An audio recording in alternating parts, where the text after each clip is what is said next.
Public private పార్ట్నర్షిప్లో దేశ ప్రగతి సాధ్యమని మాజీ ప్రధాని వాజ్పేయి నమ్మారు.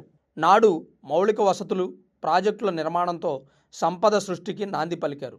పీపీపీ విధానంలో రాష్ట్ర మెడికల్ కాలేజీలు నిర్మించడం వలన అభివృద్ధి జరుగుతుంది తప్ప నష్టం ఏమీ కాదన్నారు.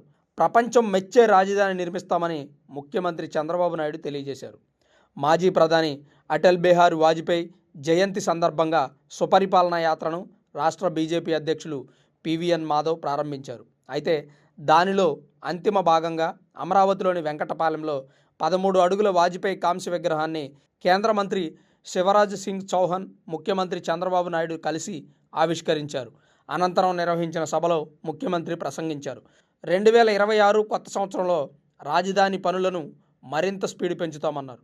ప్రపంచ స్థాయి రాజధాని పూర్తి చేస్తాం. సైబరాబాద్లో హైటెక్ సిటీతో, ఇప్పుడు అమరావతిలో క్వాంటమ్ వ్యాలీతో రాష్ట్రం దూరదృష్టితో ముందుకు వెళుతుందని, 33 ఎకరాలు ఇచ్చిన 29,000 మంది రైతులకు చేతులెత్తి నమస్కరించారు ముఖ్యమంత్రి.